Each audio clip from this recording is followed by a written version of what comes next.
विद्याः समस्ताः तव देवी भेदा स्त्रियः समस्ताः सकला जगत्सु।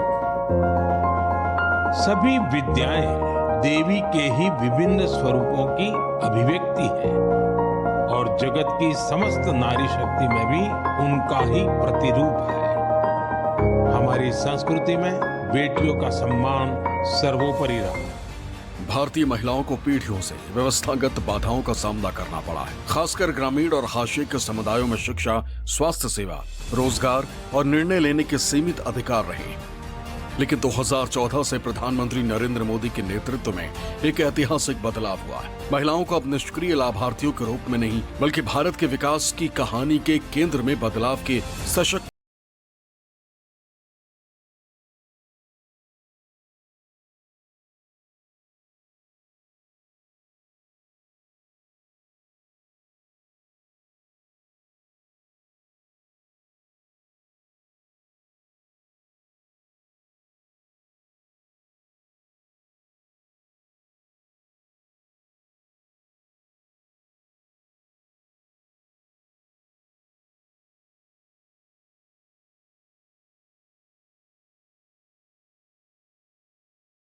भारत की आबादी में महिलाओं और बच्चों की हिस्सेदारी करीब 67.7%। इसलिए उनका सशक्तिकरण सिर्फ सामाजिक सुधार नहीं, ये एक रणनीतिक अनिवार्यता है। जैसे जैसे भारत अमृत काल में प्रवेश कर रहा है, नारी शक्ति एक अजेय शक्ति के रूप में खड़ी है, जो एक मजबूत, अधिक समावेशी राष्ट्र को आगे बढ़ा रही है। 21वीं सदी के भारत के तेज विकास के लिए महिलाओं का तेज विकास, उनका सशक्तिकरण उतना ही जरूरी है। हमने महिलाओं के जीवन चक्र के हर पड़ाव को ध्यान में रखते हुए अनेक नई योजनाएं बनाई हैं। महिलाओं का जीवन आसान बने, उनके जीवन से मुश्किलें कम हो, उन्हें आगे बढ़ने के ज्यादा से ज्यादा अवसर मिले, ये हमारी सरकार की सर्वोच्च प्राथमिकताओं में से एक। मोदी सरकार की नीतियां जीवन के हर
राष्ट्रीय परिवार एवं स्वास्थ्य सर्वेक्षण के मुताबिक भारत में पहली बार महिलाओं की संख्या पुरुषों से अधिक हुई है। लिंगानुपात 1000 का आंकड़ा पार कर गया है। 1000 पुरुषों पर महिलाओं की संख्या 1020 हो गई। जन औषधि केंद्रों के जरिए 77 करोड़ से ज्यादा सैनिटरी पैड्स महज ₹1 में उपलब्ध कराए गए। 3.98 करोड़ गर्भवती महिलाओं और स्तनपान कराने वाली माताओं को कुल 18,593 करोड़ रुपए की आर्थिक राशि दी गई। मौजूदा दौर में 1.81 लाख करोड़ रुपए से अधिक की राशि से मिशन पोषण 2.0 को बेहतर स्वास्थ्य, स्वच्छता, महिलाओं की इम्यूनिटी बढ़ाने के साथ साथ समग्र कल्याण की दिशा में चलाया जा रहा है। 2018 में शुरू किया गया पोषण अभियान एक ऐसा प्रमुख कार्यक्रम जो अत्याधुनिक डिजिटल उपकरणों को जमीनी स्तर की कार्रवाई के साथ जोड़ता है। ये मिशन केवल लोगों को भोजन उपलब्ध कराने के लिए न होकर एक स्वस्थ, सशक्त भारत को बढ़ावा देने के लिए। परिवार समृद्ध तब होता है जब परिवार स्वस्थ होता है, और परिवार स्वस्थ तभी होता है जब घर की महिलाएं स्वस्थ होती हैं। पहले गर्भ के दौरान माता और शिशु की मृत्यु बहुत बड़ी चिंता थी। हमने मुफ्त टीकाकरण और गर्भ के समय 5,000 रुपये की मदद गर्भवती महिलाओं को देने की योजना बनाई। आशा और आंगनवाड़ी कार्यकर्ताओं को 5 लाख रुपए तक का मुफ्त इलाज की सुविधा दी गई। मोदी सरकार ने मिशन पोषण 2.0 और मिशन सक्षम आंगनबाड़ी के तहत देश भर में 2 लाख आंगनबाड़ी केंद्रों को अपग्रेड करने का लक्ष्य रखा है। इन अपग्रेड किए गए केंद्रों का उद्देश्य 6 साल से कम उम्र के बच्चों के समग्र विकास में सहायता करते हुए बेहतर पोषण और प्रारंभिक बचपन देखभाल और शिक्षा प्रदान करना है। अब तक 24,533 आंगनबाड़ी केंद्रों को सक्षम आंगनबाड़ी में बदला जा चुका है। सच्चा सशक्तिकरण गरिमा से शुरू होता है। बीते 11 साल में मोदी सरकार ने महिलाओं के लिए बेहतर स्वास्थ्य सुविधाओं और समग्र कल्याण के साथ साथ उनके दैनिक जीवन में गरिमा लाने के लिए प्रतिबद्धता से काम किया। एक सुरक्षित घर, स्वच्छ ईंधन, निजी शौचालय और घर के दरवाजे पर पानी। मोदी सरकार ने महिलाओं को भारत की विकास यात्रा के केंद्र में रखा, जिससे रोजमर्रा के संघर्षों को स्वास्थ्य, सुरक्षा और आत्मनिर्भरता के अवसरों में बदला जा रहा है। आवास से लेकर स्वच्छता तक प्रत्येक पहल ने जीवन को ऊपर उठाया है और ग्रामीण भारत में नारी शक्ति की नींव को मजबूत किया है। साल 2016 में प्रधानमंत्री उज्ज्वला योजना के शुभारंभ के साथ 10.33 करोड़ LPG कनेक्शन वितरित किए गए, जिससे महिलाओं को खतरनाक धुएं से मुक्ति मिली है। अंतर्राष्ट्रीय ऊर्जा एजेंसी ने इसे स्वास्थ्य और पर्यावरण सुधार में एक मील का पत्थर और लैंगिक असमानता को पाटने में एक महत्वपूर्ण कदम बताया। पहले तो चूल्हे पर खाना बनाया करती थी, लकड़ी लेने जंगल जाया करती थी। अब क्या है ना, लकड़ी लेने जाना पड़ता है और अब सरकारी जो योजना मिली है ना, तो सिलेंडर मिला है तो अब महीने 2 महीने में भरवा लेते हैं। इससे लाभ हुआ है, अच्छा लगता है, जल्दी साफ हो जाता है ना। चूल्हे के लिए पोतने की जरूरत पड़ती है, लीप पोतने की, इसमें तो बस साफ करो और साफ हो जाता है बढ़िया से। धुआं से मुक्ति मिली और आंखों में जो जलन होती थी तो वो चश्मा भी खिंच गया। पहले चश्मा लग गया था धुआं की वजह से, अब वो भी खिंच गया, बगैर चश्मा के भी हो रहा है, अच्छे से दिखाई भी देता है। अब धुआं की कोई प्रॉब्लम नहीं है। 2014 से पहले केवल 39% भारतीय घरों में शौचालय की सुविधा थी। महिलाओं और लड़कियों को स्वास्थ्य, उत्पीड़न और अपमान को जोखिम में डालकर इस अपमान का खामियाजा भुगतना पड़ता था। 2014 में शुरू किए गए स्वच्छ भारत मिशन ने इस कहानी को बदल दिया। स्वच्छ भारत मिशन के तहत 12 करोड़ से अधिक शौचालय बनाए गए, जिससे महिलाओं में सुरक्षा और आत्मसम्मान की गहरी भावना आई। हमने स्वच्छ भारत अभियान चलाया, उसका सबसे बड़ा फायदा देश की बेटियों को, हमारी माताओं बहनों को हुआ। उन्हें खुले में शौच से छुटकारा मिला। स्कूलों में बनाए गए शौचालयों के कारण और बेटियों के लिए अलग शौचालयों के कारण बेटियों का ड्रॉप आउट रेट कम हुआ। अक्सर लंबी दूरी से पानी लाना ग्रामीण महिलाओं के लिए एक दैनिक बोझ था। 2019 में शुरू किए गए जल जीवन मिशन ने इस कठिन परिश्रम को समाप्त करने का प्रयास किया।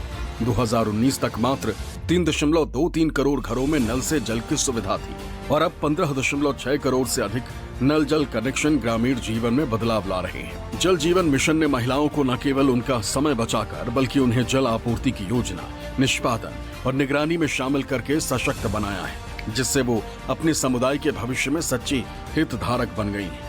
इन 11 सालों में हमारे देश में बहुत ज़्यादा बदलाव हुआ है, बहुत ज़्यादा। हम जब छोटे छोटे थे तो बाहर से पानी लाते थे।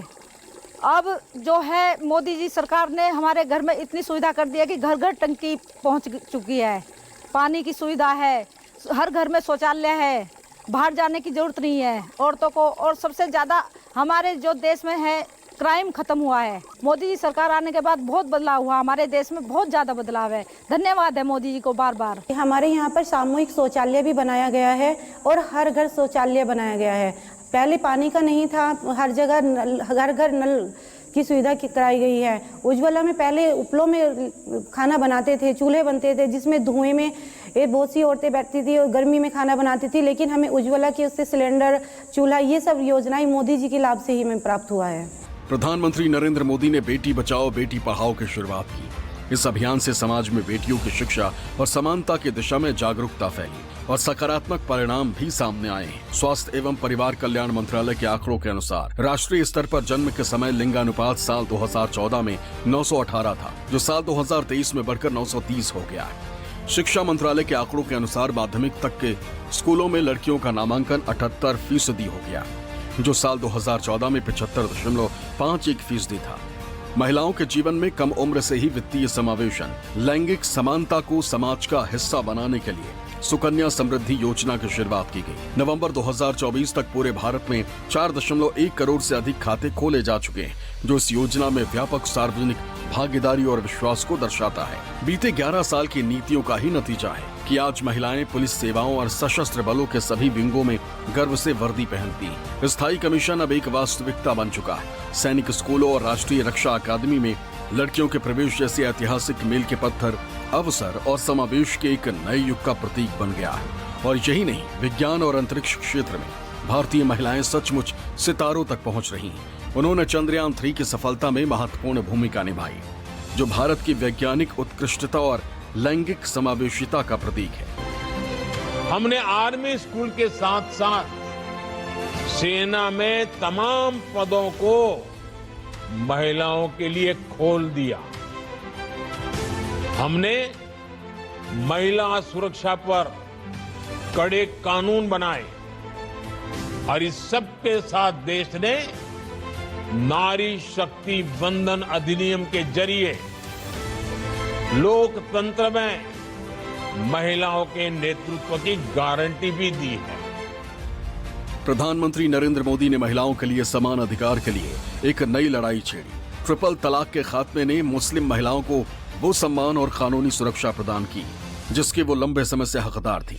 मोदी सरकार ने युवतियों के विवाह योग्य आयु 18 वर्ष से बढ़ाकर 21 वर्ष किया, जिससे महिलाओं को विवाह से पहले शिक्षा और रोजगार प्राप्त करने का अधिकार मिला है। भारत में महिलाओं को सही अवसर मिलने पर बदलाव आने की अपार संभावनाएं। जैसे जैसे देश विकास के पथ पर आगे बढ़ रहा है, महिलाओं की महत्वाकांक्षाएं और अपेक्षाएं भी बढ़ रही हैं। इस शक्तिशाली बदलाव को पहचानते हुए भारत सरकार ने महत्वाकांक्षी महिला उद्यमियों का समर्थन करने और संस्थागत ऋण तक पहुंचने में आने वाली बाधाओं को दूर करने के लिए प्रमुख पहल शुरू की है। प्रधानमंत्री मुद्रा योजना और स्टैंड अप इंडिया ने इस परिवर्तन में महत्वपूर्ण भूमिका निभाई है। प्रधानमंत्री मुद्रा योजना 20 लाख रुपए तक लोन प्रदान करती है। मार्च 2025 तक 33 लाख करोड़ रुपए का लोन वितरित किया गया। इनमें से लगभग 68% लोन महिला उद्यमियों को दिए गए। जी मुद्रा लोन लिया था जी, पहले कुछ नहीं था घर में, अब सब कुछ है।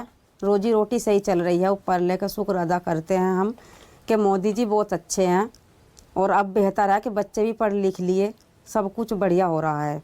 ये मशीनें लगाई हैं, इनसे अच्छा रोजगार चल रहा है, रोजी रोटी बढ़िया चल रही है।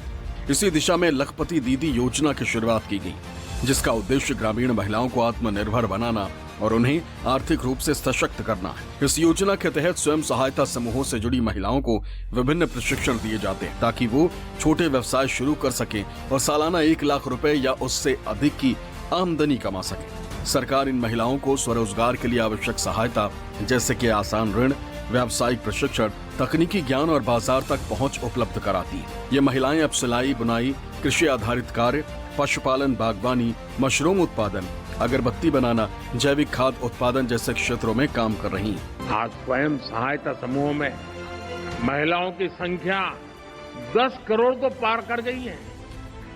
बीते 10 वर्षों में हमारी सरकार ने सेल्फ हेल्प ग्रुप का विस्तार ही नहीं किया, बल्कि 98% समूहों के बैंक अकाउंट भी खुलवाए हैं। अब लखपति दीदियां अपने उत्पादों को शहर में जाकर आसानी से बेच पा रही है। बेहतर कनेक्टिविटी की वजह से शहर के लोग भी अब गांव में जाकर इन समूहों से सीधी खरीद करने लगे हैं।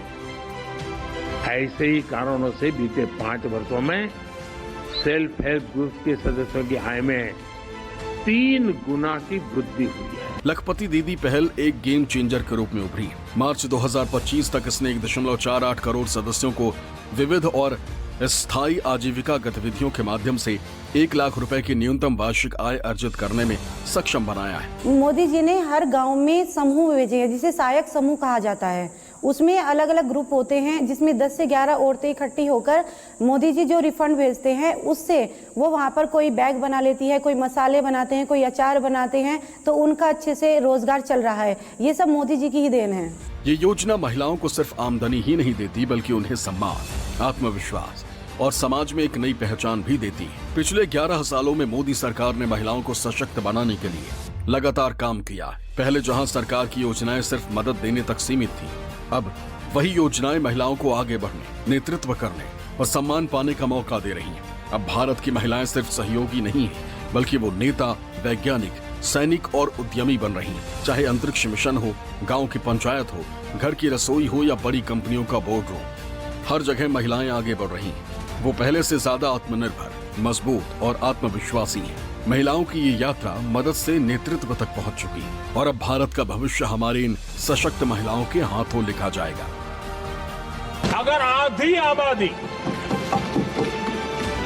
उसको अगर पूरा अवसर मिले